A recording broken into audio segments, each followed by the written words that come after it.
Folks, it's time we stop being silent about this and start having a conversation about it, because I know I'm not the only one feeling this way about our current healthcare system and how much it is failing us each and every day. I've been in this game a long time, and actually what was the initial catalyst to me becoming a healthcare provider was seeing my father at an early age die of brain tumor cancer, not so much from the cancer, but the care, or should I say lack of care, and the medical errors that were given to him when I was a freshman in high school. That was the thing that really opened my eyes and was the catalyst to help me start to look at our healthcare, the system that's been here, and possibly what else is available for us that are seeking solutions to our suffering, to our pain, to our illness. And as some of you know in my story, I landed early on in my adult life to study classical Chinese medicine and had the great fortune to study with some incredible teachers and masters. And why I ended up choosing it was because I felt like, more than any other medicine, it spoke to me because I was in love with nature. I actually got my undergrad, believe it or not, in natural history and ecology. And if you know anything about ecology, you understand it's about relationships. It's about dynamic relationships, connections, communications within a system. And I was curious to see if that was possible within a medicine, a form of medicine. And I happened to find that in classical Chinese medicine. And it opened my eyes and helped me see and look through the lens of some of these ancient masters, how they saw the human body, how they look at disease in particular, and what is the progression of strategy or treatment that allows for a person that is sick to a person that can actually, to a person that is sick to a person that actually can heal and regain their health and vitality. And I think all medicine at its core has a philosophy it has about life, a philosophy it has about the human experience, has a philosophy about death and dying and birth and these many cycles we all go through. And what I felt was lacking in our current healthcare system and medicine, I felt that was that need. I needed to feel that there was more than just stopping pain or stopping the symptoms, but that there was actually an inquiry not into just root causes of things, but what are the relationships and how those relationships not only affect us, but affect the greater understanding of life, the cosmos that we are a part of. And I found these questions repeatedly answered in the classical Chinese texts. So I felt really grateful that I've been really over the last 25 years been immersed in, you could say, a bubble of medicine.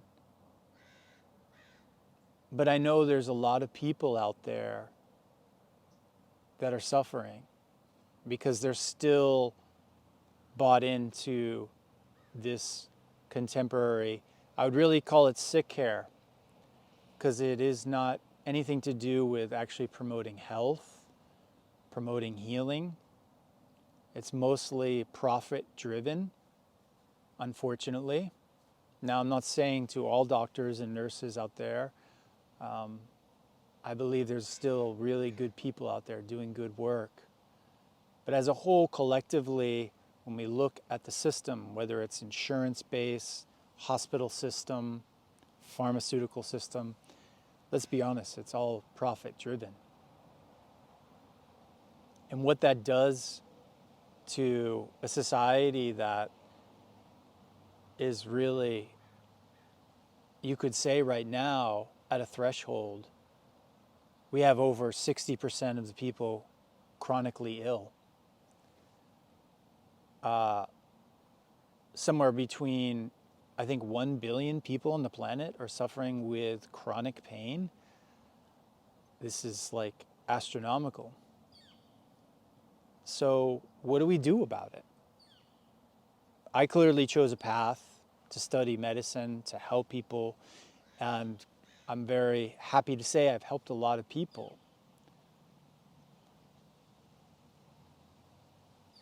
But it's not enough.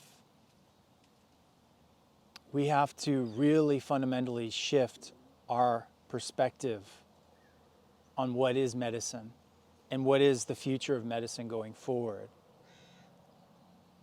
And as many of you know, on my subscribers here, you know that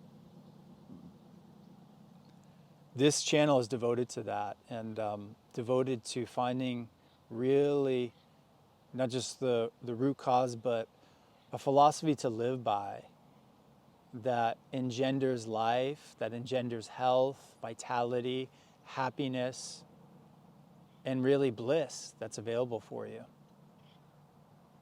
By the way, on a side note, I have to make a comment. I've been getting lots of comments about people complaining that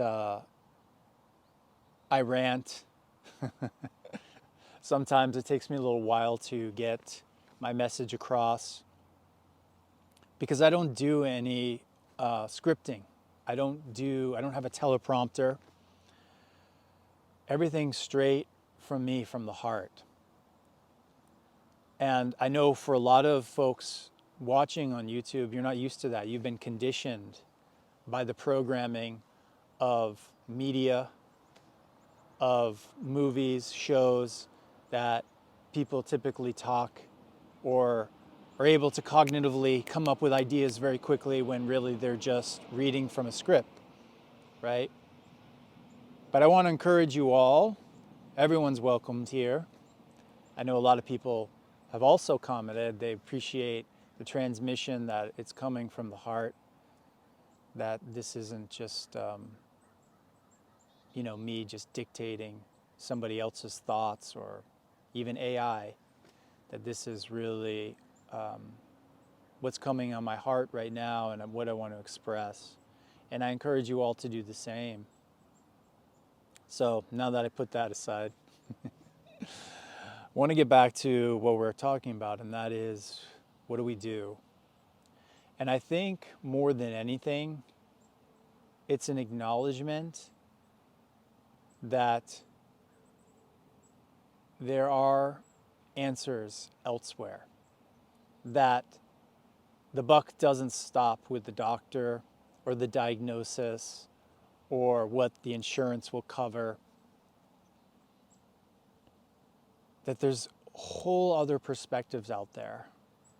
And one of the main thing that I think a lot of people are missing right now, that are suffering in pain, that are suffering with some kind of chronic condition, is that they are missing the piece of the relationship again between the health and physiological function of their body and the health and function of their psychology and their mind. And those two things are not separate. They are one of the same.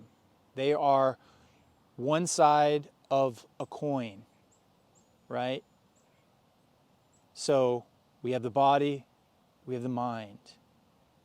They feel and maybe experience different, but the impact it has over your system, especially if you are in pain, can no longer be denied. Your thoughts, your emotions have a direct impact on how well you're in a place of health or you're in a place of dis-ease. Now, I've mentioned in other videos about the effect of the nocebo, how we are hardwired for negative experiences, negative thoughts, negative ideas, danger, fear. That's who we are.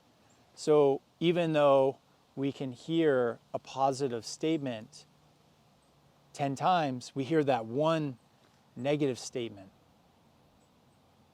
from a doctor, from a friend, from a colleague, wherever. That gets in deeper because we're hardwired for that. So knowing the impact that has on our health, we have to be very intentional. We have to be very aware of where we're placing our attention every day. So if you're somebody right now listening to this, and I get in the comments a lot of people like, I have this condition, I've been told it's incurable, no one has cured this, I want you to step back from all that in this moment and realize that is just a program that has been presented to you about you. But see the limitation of it, that it is only one perspective. And what I'm offering here is there's a multitude of different perspectives that you might not be allowing yourself to see or experience because you might be so attached to this.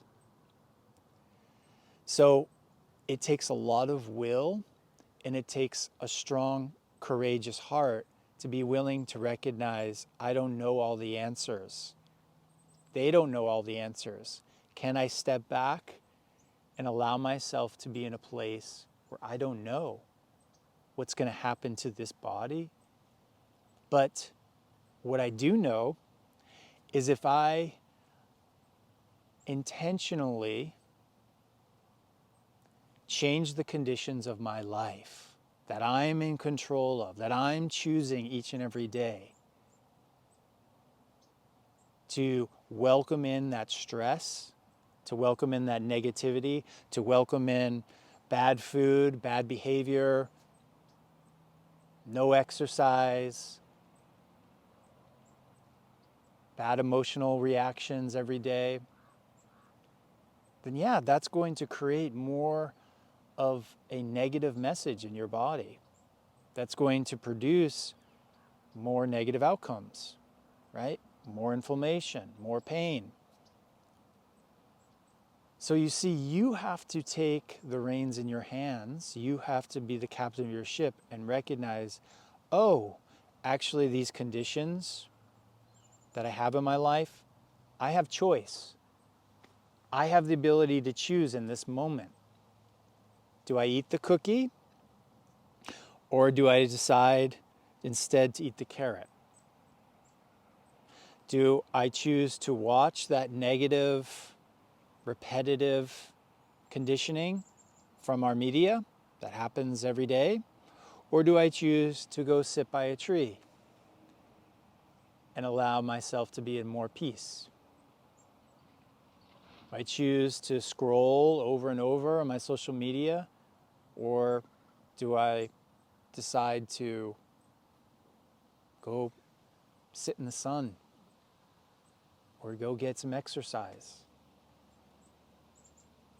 Do I allow myself to continue to give attention to the negative thoughts I might have about my body, the negative emotions I'm experiencing, the fears, the guilt, the shame, the anger?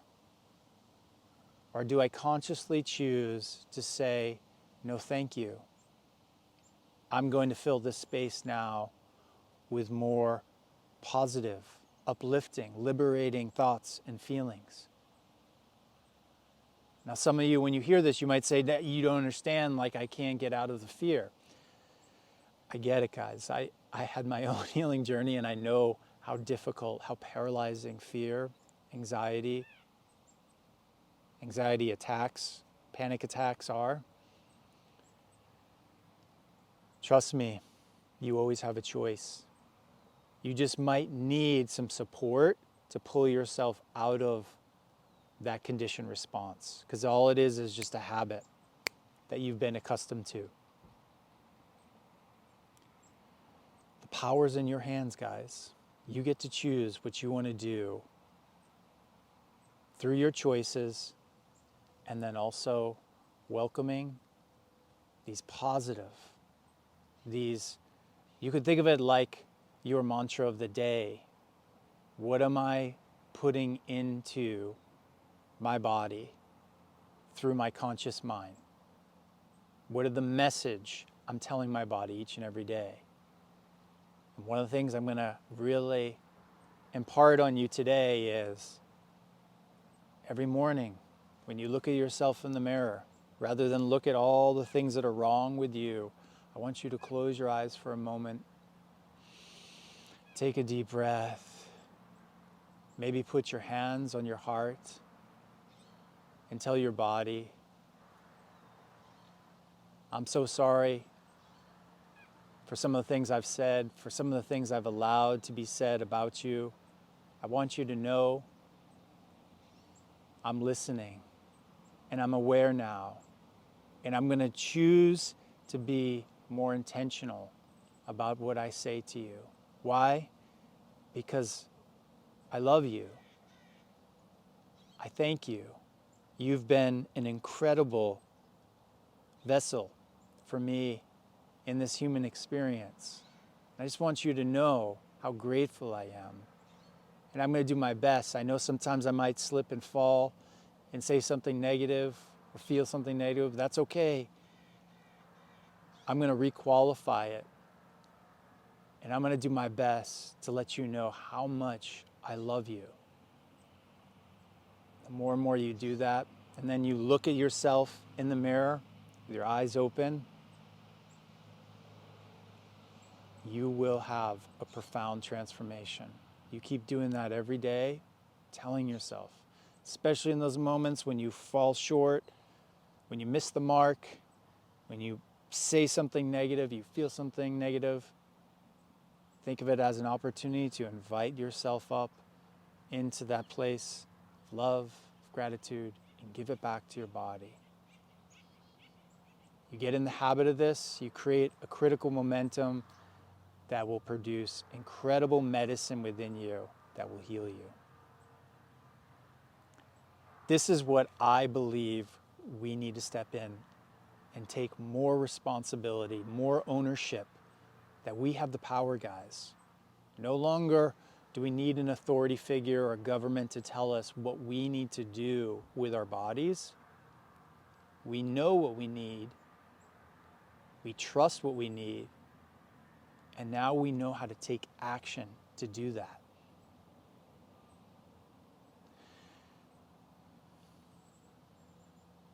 May this land into your heart today. My sincere message is, may you all be happy, well, out of your suffering, into peace, into more love and support. And I appreciate you watching this with me, supporting this channel, so my subscribers, support with likes. Love to hear your comments below, how this lands for you. And if you haven't checked out this formula I gave last week about some of the more practical ways you can do this while tuning into your electric nature that you are, using that chi body to help you manifest your healing journey even faster. Have a great day, everyone.